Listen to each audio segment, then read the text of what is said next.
Todo avivamento começa com um pedido de perdão. Nós devemos pedir perdão a Deus por não desejar mais, ardentemente, a sua vinda. Porque assim como nós olhamos para trás e cremos no sacrifício feito por Jesus, nós também olhamos para frente, na esperança da sua volta para vivermos eternamente com Ele.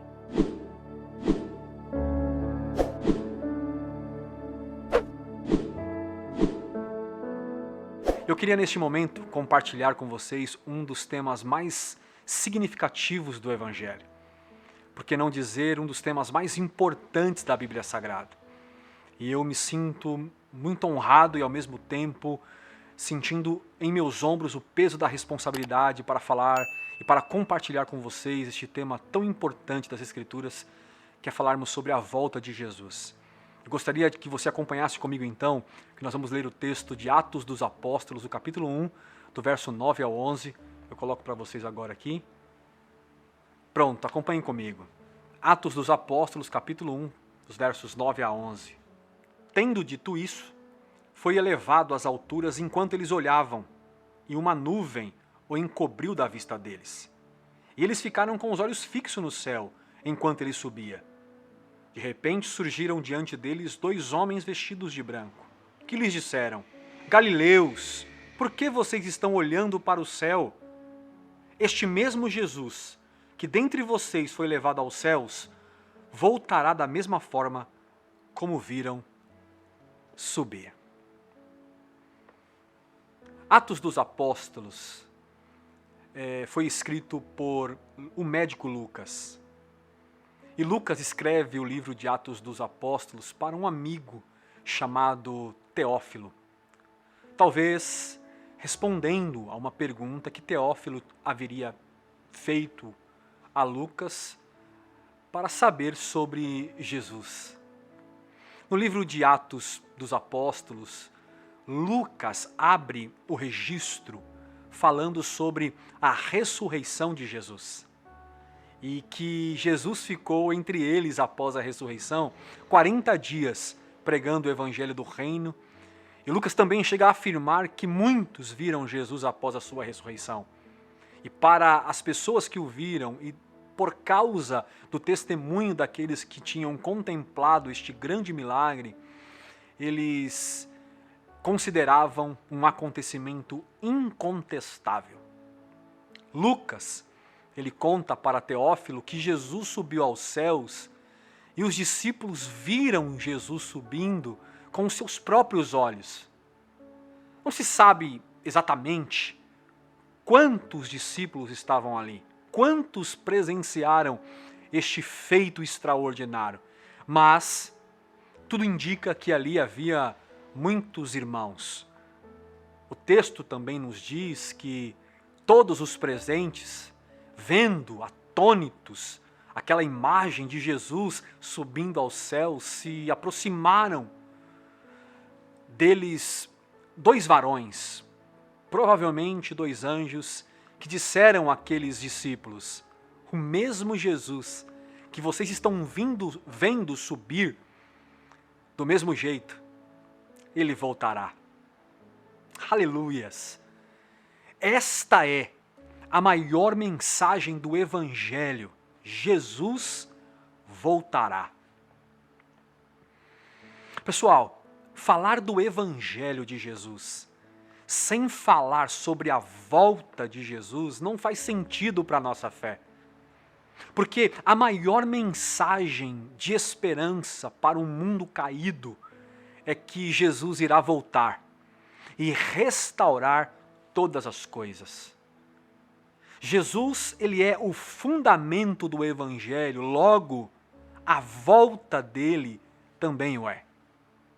A mensagem da Bíblia, ela se concentra em pelo menos 4 pilares: a criação, a queda, a redenção e a consumação. Numa linguagem mais acadêmica, isto é conhecido como cosmovisão cristã.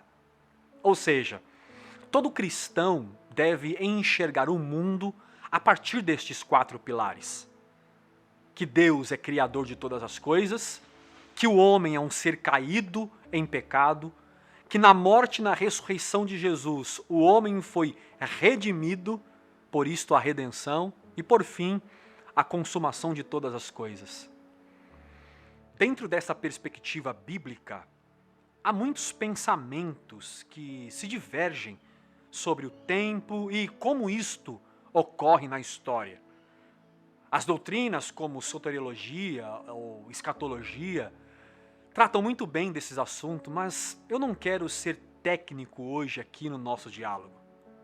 Eu quero me deter na volta de Jesus e não como, quando e onde.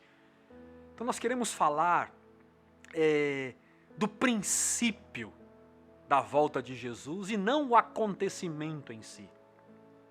Como eu te disse, falar do Evangelho sem o anúncio da volta de Jesus, a mensagem, ela fica sem sentido, ela fica vazia, ela fica sem razão. Porque assim como nós olhamos para trás e cremos no sacrifício feito por Jesus, nós também olhamos para frente, na esperança da sua volta para vivermos eternamente com Ele. A volta de Jesus não é mais um tema da Bíblia. A volta de Jesus é um dos maiores temas das Escrituras. Este assunto ele é tão relevante na Bíblia que só no Novo Testamento o tema sobre a volta de Jesus é mencionado mais de 300 vezes. E isso então significa que o tema ele aparece uma vez a cada 25 versículos no Novo Testamento. Agora, por que mesmo a Bíblia tratando deste assunto com tanto cuidado, com tanto zelo, por que este assunto se tornou tão secundário, tão sem importância para esta igreja atual? Pouco se fala, pouco se comenta, pouco se ouve, ou, por que não dizer, pouco se crê na volta de Jesus. Por isso que eu concordo com o meu amigo pastor Carlos Bezerra Júnior, quando ele disse que a igreja atual, ela diz muito do que a Bíblia diz pouco, e ela fala muito do que a Bíblia pouco diz. Parece que a geração atual de crentes não querem saber o que a Bíblia diz porque estão focados no que precisam, estão focados em si mesmos. As pessoas estão tão preocupadas com esta vida que falar de um assunto como este é perca de tempo. Parece que o tema sobre a volta de Jesus, na história da igreja, inclusive nos últimos anos, ele tem sido secundário nas instituições religiosas. Sabe por quê? Porque este assunto não dá lucro. Porque ele não cria interesse nas pessoas, logo não enche templos. O foco da liderança religiosa no Brasil hoje é crescer a instituição e não provocar crescimento nas pessoas. Ariovaldo Ramos já dizia, estamos mais preocupados com cadeiras vazias do que ter um coração cheio. Então, como falar da volta de Jesus se os temas administrativos, se os temas das diretorias institucionais, como que nós vamos fazer para encher a igreja? Se os temas das reuniões como ter mais dinheiro, ou como conquistar e conseguir mais dinheiro para a igreja? Como que nós vamos falar de salvação, de volta de Cristo, se o assunto que gira nas reuniões institucionais é como ser próspero?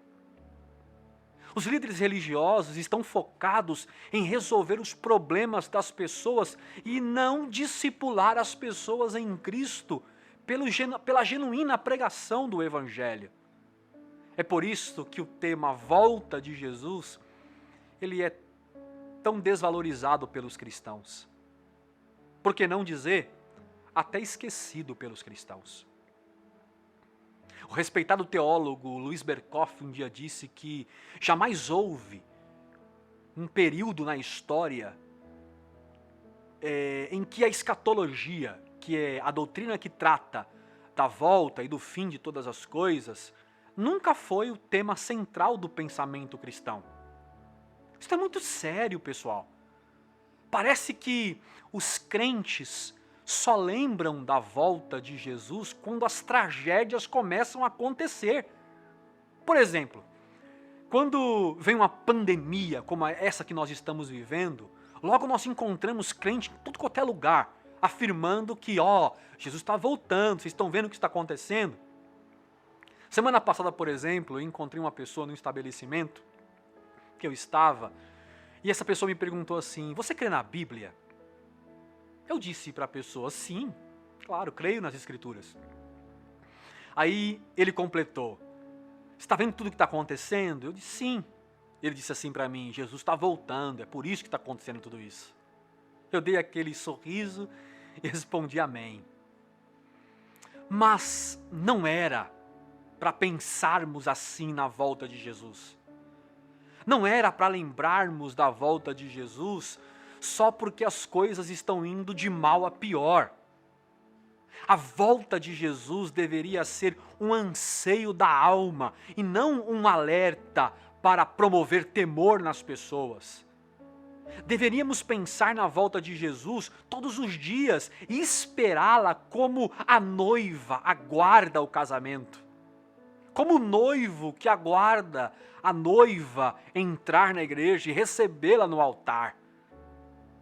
Na segunda carta de Paulo para Timóteo, no capítulo 4, verso 8, Paulo disse para Timóteo: já agora a coroa da justiça me é guardada, o qual o Senhor, o reto juiz, me dará naquele dia. E não somente a mim, disse Paulo a Timóteo, mas também a todos quanto amam a sua vinda. Olha a profundidade desta expressão. Todos que amam a sua vinda. Porém, portanto, o que as pessoas mais amam hoje? As coisas desta vida. Como amarão a vinda de Jesus? Nós somos uma geração hedonista. Ou seja, vivemos para satisfazer os nossos prazeres. Olha para os nossos cultos, por exemplo. Os nossos cultos se tornaram cultos hedonistas. Nós vamos para a igreja pedir o quê? Bens materiais. Nossas campanhas têm qual tema? Vitórias materiais. Nossas orações é pedindo o quê? Soluções materiais. Vocês percebem como precisamos urgentemente voltarmos ao primeiro amor? Voltar ao primeiro amor é deixar de amar esta vida para amar a Cristo. Precisamos voltar para a igreja, não para os cultos congregacionais de vitória, mas com lágrimas nos olhos, pela felicidade em saber que a maior de todas as vitórias Cristo já nos deu e o Mestre Jesus vai voltar para buscar o seu povo. Mas nós estamos tão atarefados, tão ocupados, tão enrolados com as coisas desta vida que não dá tempo para amarmos a vinda do nosso Senhor Jesus Cristo. Pensa comigo. Quantas vezes você orou, Maranata, ora vem, Senhor Jesus? Quantos cultos você foi dizendo para Jesus que não via a hora de encontrá-lo? Quantas vezes você pensou na volta de Jesus neste primeiro mês do ano? Pelo amor de Deus, não permita que este mundo tire de vocês o prazer da esperança de que Jesus vai voltar. Esta inversão de valores, onde as coisas desta vida são mais importantes que os princípios eternos, inclusive a volta de Cristo, isto vem gerando uma fraqueza espiritual nas pessoas. Conversamos com muita gente durante a semana, a gente vai percebendo que o esfriamento espiritual, ele está a cada dia crescente no nosso meio. Eu concordo com o teólogo Weingruden quando ele afirmou que o quanto realmente aguardamos a volta de Cristo mede a condição espiritual da nossa vida no momento. Quando nós estamos frágeis espiritualmente, nós tratamos Deus como um fim. Deus se torna para nós uma finalidade e não um princípio, e não o primeiro. Quando eu estou falando de espiritualidade, eu não estou falando aqui de conceitos abstratos, eu estou falando de princípios. Por exemplo, Paulo ele usa o termo homem natural, se referindo àqueles que não compreenderam o princípio do Evangelho. E ele usa uma outra expressão, homem espiritual, que são aqueles que pelo Espírito de Deus compreenderam ou compreendem os princípios de Deus. Paulo, na sua primeira carta aos Coríntios, no capítulo 2, verso 14, ele disse que o homem natural não compreende as coisas do Espírito de Deus, porque eles parecem mesmo loucura. E não pode entendê-las, porque elas se discernem espiritualmente. Em resumo, eu estou tentando dizer que a espiritualidade saudável leva o homem a desejar, a amar, a anelar a volta de Jesus. Porque a sua volta, ela é um princípio espiritual e não terreno. Mas ao invés de nós gritarmos, cantarmos todos os dias, Maranata, ora vem Senhor Jesus, nós estamos fracos espiritualmente. E quando nós estamos fracos espiritualmente, a primeira coisa que a gente faz na nossa relação com Deus é pedir coisas. É viver de expectativas e não de esperança. Nós acabamos por relacionar com Deus para uma finalidade. E qual é esta finalidade?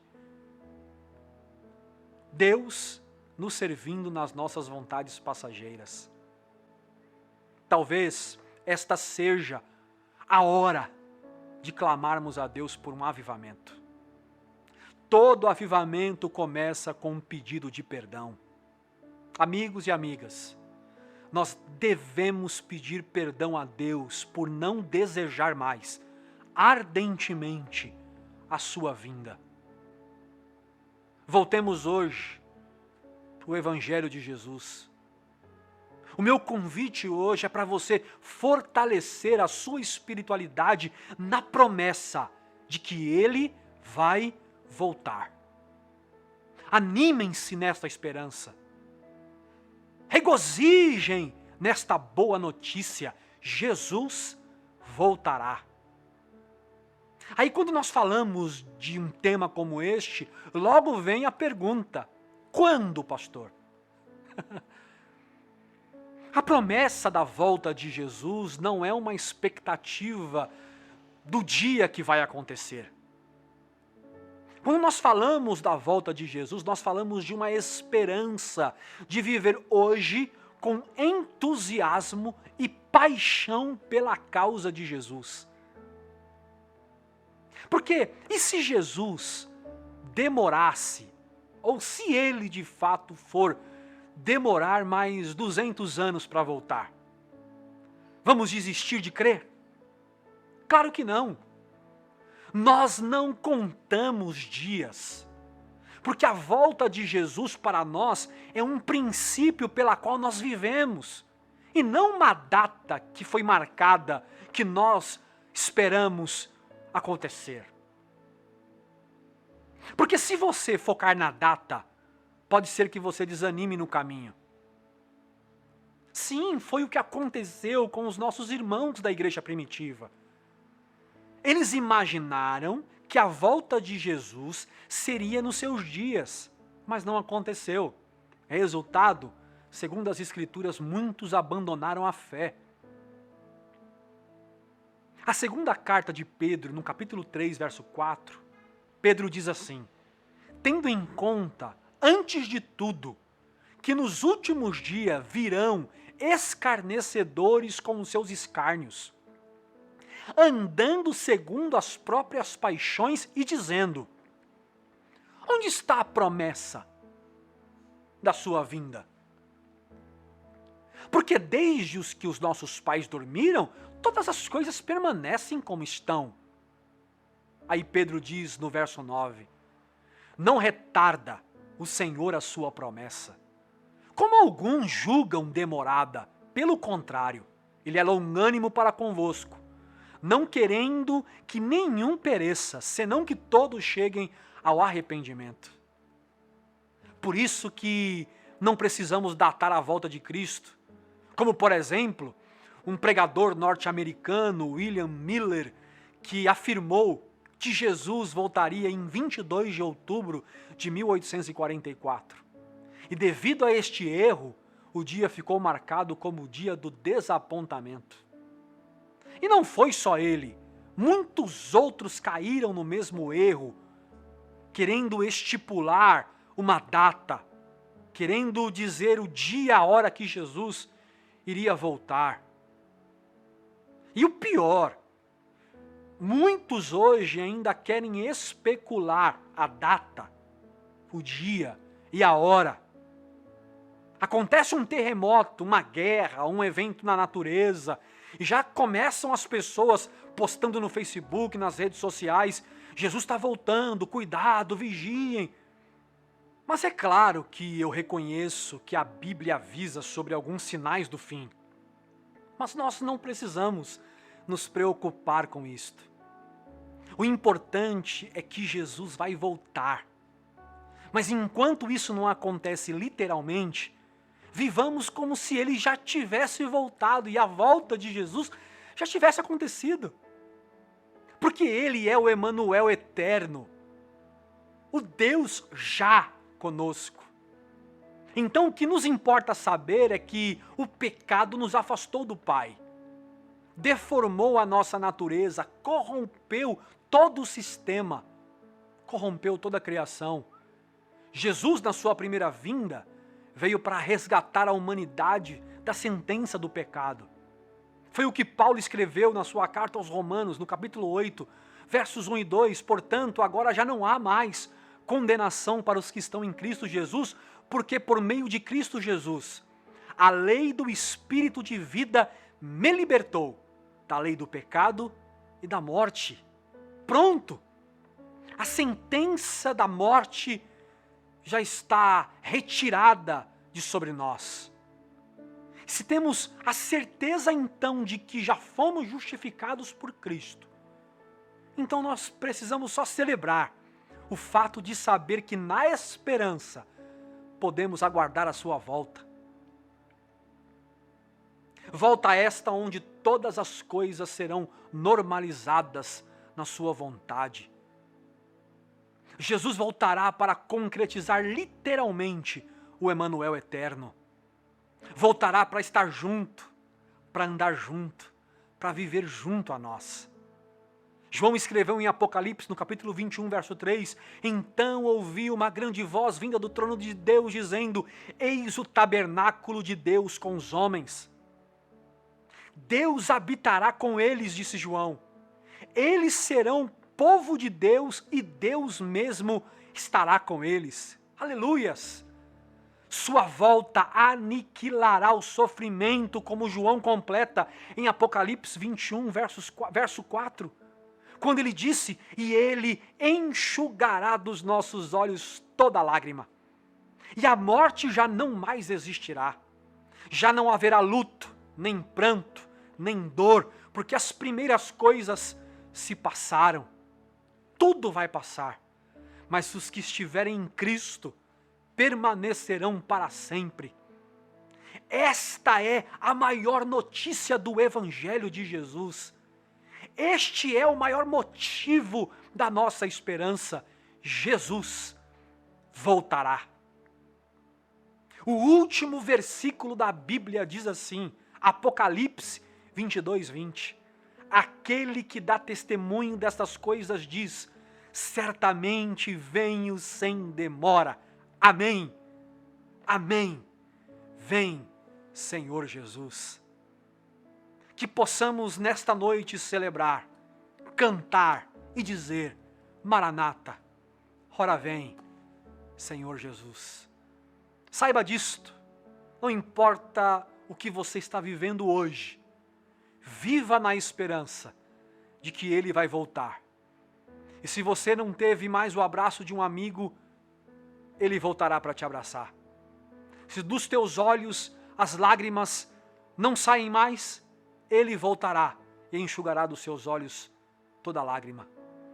Se a sua vida é só de tristezas e decepções, Ele voltará para te dar uma vida plena em seu nome. Esta é a maior mensagem do Evangelho. Jesus voltará.